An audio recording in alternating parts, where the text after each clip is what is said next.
चुनो बेस, आज हम बात करेंगे बुरी इंचार्ज के चैप्टर नंबर 10 के बारे में। चैप्टर नंबर 10 की स्टार्टिंग में हम देखते हैं कि देगन इस बॉस लेडी के साथ बैठकर कहीं पर जा रहा होता है। तो ये बॉस लेडी इससे कहती है, तुम पहले ही दिन से बहुत ही ज्यादा हंगामा कर रहे हो स्कूल में। इसकी ये बात सुनकर देगन कहता है इससे, मैं तो बस नए स्टूडेंट को हाय हेलो बोलने गया था, बट उन्होंने मुझसे फाइट स्टार्ट कर दी। वो सब तो बस मैंने अपने सेल्फ डिफेंस में किया था। चलो अच्छा बता भी दो मुझे अब मेरी क्या पनिशमेंट है। सुनकर ये बॉस लेडी कहती है, तुम्हें इसके लिए कोई भी पनिशमेंट नहीं मिलेगी, बट वैसे तुमने आज काफी अच्छा काम किया। मैंने फिगर आउट कर लिया है कि आज हम क्या करने वाले हैं, और मैं तुम्हें एक चीज बता दूं, हमारा प्लान थोड़ा सा चेंज हो चुका है। अब हमने प्लान में से कुछ रूल्स को मिनिमाइज कर दिया है। ये सुनकर देगुन इससे कहता है, तुम्हारे कहने का मतलब क्या है, तुम कहना क्या चाहती हो। ये सुनकर ये बॉस लेडी कहती है, जस्ट लाइक टुडे, यानी कि आज जैसे तुमने किया। सुनो बेस, इसका कहने का मतलब ये है जैसे आज उसने स्तंभों की धुलाई की है, ये उसकी बात कर रही है। सुनो बेस, ये सुनकर देगुन इससे कहता है,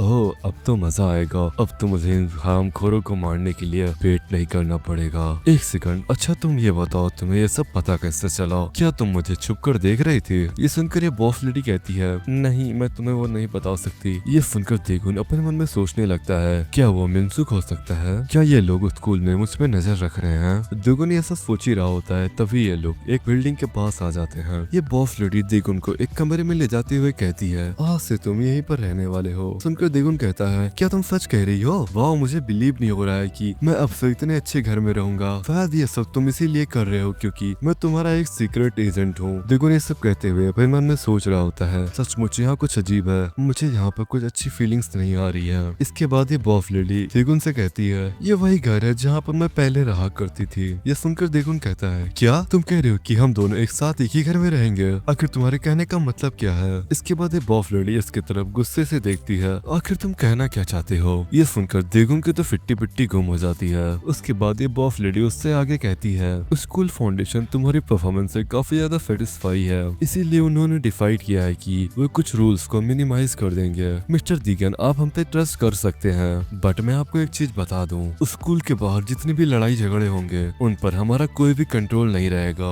और स्कूल टीचर को भी इस प्रोजेक्ट के बारे में कुछ भी पता नहीं चलना चाहिए। अगर आप स्कूल फाउंडेशन की सभी बातें मानते हैं तो स्कूल फाउंडेशन तुम्हारी बहुत ही अच्छे से हेल्प करेगी। इधर देगुन ये सब सुनकर अपने मन में सोच रहा होता है कि सचमुच ये औरत कितना ज्यादा भक करती है, आखिर में ये कहेगी मुझसे, ये सब तुम्हारे ऊपर है देगुन, तुम्हें समझदारी से काम करना होगा। इसके बाद ये बॉस लेडी एक एटीएम कार्ड को आगे बढ़ाते हुए कहती है, तुम इस घर में अकेले ही रहोगे, तुम इस कार्ड का यूज कर अपने खर्चे उठा सकते हो, और वैसे भी तुम्हें यहाँ पर एडजस्ट करने में थोड़ी बहुत दिक्कत हो रही होगी, तो इसीलिए मुझे यहाँ से चलना चाहिए। मैं विश करूंगी तुम्हारा कल का दिन काफी अच्छा जाए। ये सब सुनकर देगुन अपना कान खुजलाते हुए कहता है, ओके ठीक है बॉस लेडी, चलो अब जाओ भी यहाँ से। फिर हम देखते हैं कि ये बॉस लेडी यहाँ से जाने लगती है। इसी बिल्डिंग में सीढ़ियों से नीचे जाकर एक कमरे के अंदर चली जाती है, और उस कमरे के अंदर ढेर सारे स्क्रीन लगे हुए होते हैं। सुनोविस, मुझे तो कोई कंट्रोल रूम टाइप का लग रहा है, कहीं इसने देगुन के घर में ढेर सारे कैमरे तो नहीं लगा के रखे। भाई सच में देगुन की प्राइवेसी की कोई इज्जत नहीं है। इसके बाद हम लोग नेक्स्ट डे स्कूल का सीन देखते हैं, जहाँ पर देगुन अंगड़ाइयाँ लेते हुए कह रहा होता है, मैं हमेशा फ्लोर पे सोया हुआ हूँ, जब मैं कल बेड पे सोया तो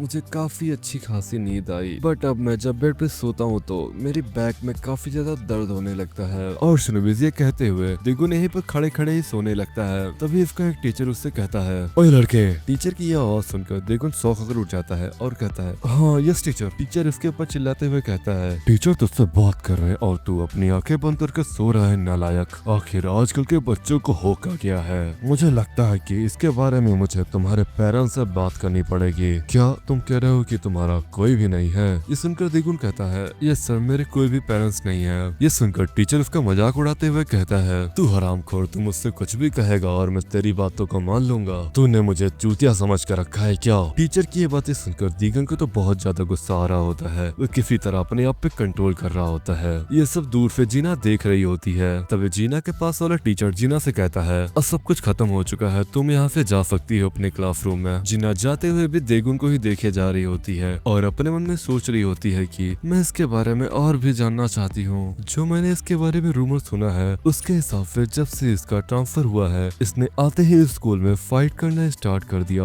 क्या इसको फिर भी लड़ाई झगड़ा ही करना आता है? फिर इसके बाद हम लोग इधर क्लासरूम 6 का सीन देखते हैं, जहाँ पर क्लास 6 की लीडर जिसका नाम बैग सूजी है, ये फोटो के लिए पोज दे रही होती है। ये बंदा फोटो फोटो खींचते हुए कहता है तुम काफी ज्यादा प्रिटी दिख रही हो। तभी जिनसियोक के पीछे दो लड़के आकर जिनसियोक को बुलाते हैं। जिनसियोक इन्हें देखते हुए कहता है क्या तुम मुझे यहाँ पर देखने आए हो? ये सुनकर ये बंदा कहता है मैं क्लास 5 से नहीं हूँ। तभी इसके साथ वाला बंदा जिनसियोक से कहता है तुमने संगबो के बारे में तो सुना ही होगा। इस सुनकर जिनसियोक कहता है हाँ मैंने सुना है, उसके साथ तो काफी बुरा हुआ। वैसे मैं उस हरामखोर से कांटेक्ट नहीं कर पा रहा हूँ, उस हरामखोर को अकेला छोड़ दो। तभी इनमें से एक बंदा कहता है ये सब उस ट्रांसफर स्टूडेंट ने किया है, अब तुम उस ट्रांसफर स्टूडेंट के खिलाफ क्या करने वाले हो? ये सुनकर क्लास 6 का लीडर किम वांग उंग कहता है ये सब यहीं पर खत्म कर दो। ये सुनकर ये बंदा कहता है नहीं हम सब ये सब खत्म नहीं कर सकते। मेरे कहने का मतलब ये नहीं है कि अगर तुम दोनों उस न्यू स्टूडेंट से लड़ोगे तो तुम दोनों हार जाओगे। ये सुनकर क्लास 6 का लीडर इसे कहता है ओए हरामखोर यहाँ। ये बंदा डरते हुए कहता है मेरा वो कहने का मतलब नहीं था। ये सब कह ही रहा होता है तभी क्लास 6 का लीडर उसके मुंह पे एक खतरनाक सा मुक्का मारता है। शिनोबिस एक ही मुक्के से तो इसके नाक से बिमल निकलने लगा और क्लास 6 का लीडर उसे दोबारा से अपने पास बुलाता है और फिर से खतरनाक सा मुक्का मारता है और फिर इससे कहता है हरामखोर मेरी बात ध्यान से सुन, तो कुछ कहने से पहले सोच लिया कर हरामखोर। तब ये बंदा क्लास 6 के लीडर से कहता है मुझे माफ कर दो। क्लास 6 लीडर दोबारा से अपने गेम खेलते हुए इन दोनों से कहता है ए हरामखोरो अब यहाँ से निकलो भी, मुझे गेम खेलने दो। चलो भागो यहाँ से। ये दोनों बंदे क्लास से बाहर जाते हुए आपस में बात कर रहे होते हैं कि मैं सच में स्कूल से ड्रॉप आउट ले रहा हूँ। ये सुनकर दूसरा बंदा कहता है मैं इस स्कूल से ट्रांसफर ले रहा हूँ। फिर हम जॉनसियोक को देखते हैं जो क्लास 6 लीडर से कह रहा होता है ओए वांग विंग चार्मिंग। वैसे उन हरामखोरों ने सच ही कहा था। ये सुनकर क्लास 6 के लीडर गेम खेलते हुए कहता है मैं तो उन गरीब बच्चों को तो बस परेशान करना चाहता हूँ। तभी जॉनसियोक दोबारा से कहता है तुम मेरी बातों को ऐसे इग्नोर नहीं कर सकते, अब हमें कुछ न कुछ तो करना होगा। तभी क्लास 6 का लीडर कहता है जिनसियोक क्या तुमने गेम में जो न्यू ऑटोमेटिक कमांड आया है तुमने ट्राई किया क्या? ये सुनकर जॉनसियोक कहता है मैं कोई गेम वगैरह तो नहीं खेलता, बट ऐसा नहीं है कि मैं ऑटोमेटिक बैटल के बारे में जानता नहीं हूँ। आजकल तो ऑटोमेटिक कमांड काफी ज्यादा पॉपुलर हो रहा है। यह सुनकर क्लास 6 का लीडर कहता है हाँ तुमने सही कहा, ये चीज आजकल कुछ ज्यादा ही पॉपुलर हो रही है। और ये चैप्टर स्नोबीज यहीं पर खत्म हो जाता है। सॉरी स्नोबीज वीडियो इतनी लेट आई, मुझे कुछ इंपॉर्टेंट काम करने थे इसी वजह से वीडियो लेट हो गई, बट अब वीडियो टाइम पे आएगी। स्नोबीज तुम्हें यह चैप्टर कैसा लगा कमेंट करके बता देना। मैं तुम्हें मिलता हूँ नेक्स्ट चैप्टर में।